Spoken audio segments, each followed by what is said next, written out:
Welcome back. If you notice, we have good lighting today. It's because I had today off because I'm working next weekend, but that's neither here nor there.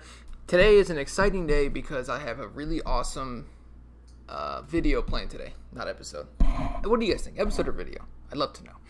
I have a really exciting video today. I'm going to talk about how Apple has preserved Steve Jobs' legacy, literally exactly probably how he would have wanted it to be, other than like one or two things. But I'm going to try to be a little bit more concise and not be quite as scatterbrained as I normally am, because I normally jump around from topic to topic a little bit. So I was given a suggestion to maybe be a little bit more concise. But that's kind of how I am, a little excitable, a little jumping around. But I'll try to be a little bit more concise.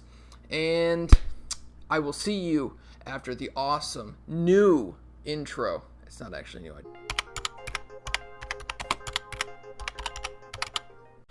I forgot to turn the RGBs on, which means this episode isn't going to get as many views, this video. Okay, so I have it broken down basically into 5 things Apple has done to perfectly preserve Steve Jobs' legacy. Okay? The first one is everything is still super crazy expensive. That's actually true, but that's not one of them. All right. So here we go. So the first one is that Apple has built everything around Steve Jobs' crown jewel, his prized possession, probably his best feat, other than that perfectly square computer, which wasn't perfectly square, which got him bought out by Apple to get back as a CEO. So it's the iPhone. Everything is built around the iPhone. So that's one. I'll go into more detail. Number 2, everything is locked in to Apple hardware. And what I mean is, you take the Siri speaker or whatever, the HomePod for example. So that only really works well with other Apple products. So, well, actually, it only works with an iPhone. But everything else only works well with other Apple products. Like a Mac is just if you try to run Windows on a Mac, it's an underpowered laptop that costs way too much. If you have a Mac and don't have an iPhone or an Apple Watch or an iPad, it's pretty much useless because you can't really use any of the great handoff features and stuff like that.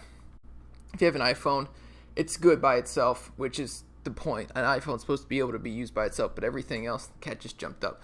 Everything else is basically built around it. So you have the Apple Watch making the iPhone better, you have the iPad making an iPhone better, you have the Mac making an iPhone better, you have the HomePods or the HomePod making an iPhone better, and the AirPods making an iPhone better. So everything is built around making the iPhone better, and basically everything only works well with each other. Number 3 is, for the most part, other than a couple of phones recently, everything has gotten thinner and lighter.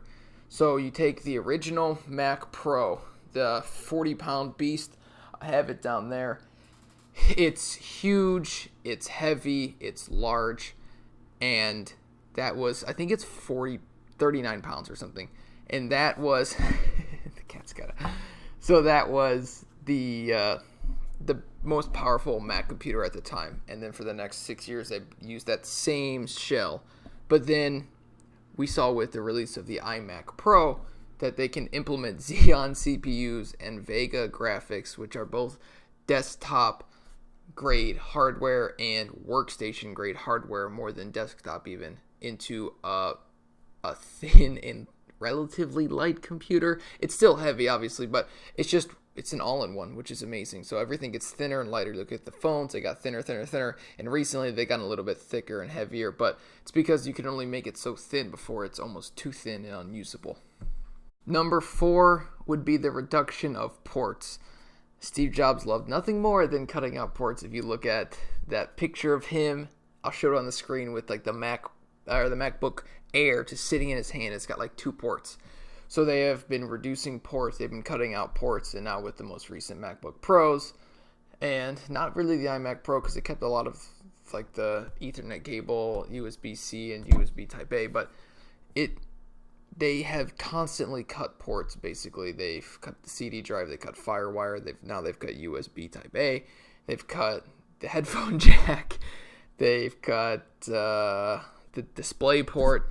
I'm trying to think what else they've cut. They've probably cut more. I can't remember off the top of my head. But they basically cut every port we've used and have singled it down to one port, which is probably what Steve Jobs would have wanted in the first place, a single port. And basically every laptop in his mind would probably only have 1 port or 0 ports. So that's the 4th one. The 5th and final one is that every new product they come out is the best looking product, in my opinion and in most people's opinions. And by new product, I don't mean a MacBook Pro refresh, because we've been seeing MacBook Pros for years, iPhones for years, and we've been seeing their iMacs for years and stuff like that. But what I'm talking about are the products that were released after his death, meaning the Apple Watch, the HomePod, and in some people's opinion and mine, the AirPods. So you look at the HomePod, and everybody's review is it's gorgeous, it's got great sound, but it's small and Siri sucks, whatever. But it's gorgeous, that's their thing. The Apple Watch is gorgeous. It's the highest selling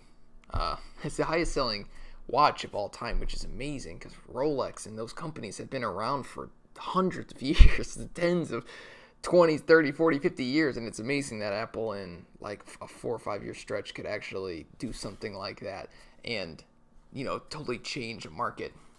So those are basically the 5 things I think that Apple has done since Steve Jobs has passed away to preserve his legacy. I think if he were to look at Apple now, and if he were to come back for a day and look at what Apple is, the only thing I think he'd have a problem with would be the size of the phones. I think because he loved that 3.5-inch phone. He would probably have every phone look like an iPhone SE, but will have the screen of an iPhone X. He'd probably want the bezel-less phone, but want it to be a little bit smaller because he was obsessed with that. But he wasn't always right. Obviously, he got fired from his own company, so he clearly wasn't always right. So I think it's really fun to look back at Apple and what Steve Jobs has done because he's such a great. Everyone loves him. I think he's a little overrated. He's obviously great, but I think a lot of people take these guys and put them on pedestals and make them out to be gods, and everything they say is just right, and that's not necessarily true. I think you need to have a little bit more confidence in yourself to think for yourself and formulate your own opinions. And then if they line up with somebody, great. But if they don't, that doesn't mean you're wrong. That just means you have a different opinion. Similar with like Elon Musk, a lot of like tech YouTubers will sort of put him on like the pedestal, and he's really intelligent. I've watched a lot of his videos, I've watched a lot of his content, I've watched a lot of his speeches. He's a very, very intelligent man. He's a great man to listen to. He's changed a lot of industries, but he's not always right. I think he's right on a lot of things. That's why he's so successful. But these guys will tell you more about their failures than their successes. That's what really successful people do, is they're willing to talk about their failures and talk about the mistakes they've made, but how that made them better people. But I guess I digress. That's my little rant there. So let me know what you guys think Apple has done to preserve Steve Jobs' legacy. Do you think they have? Do you think he would roll over in his grave if he knew what Apple was doing? I'd love to know what you guys think in the comment section down below. And don't forget to like, comment, and subscribe if you liked it. And if you didn't like the video, that's fine.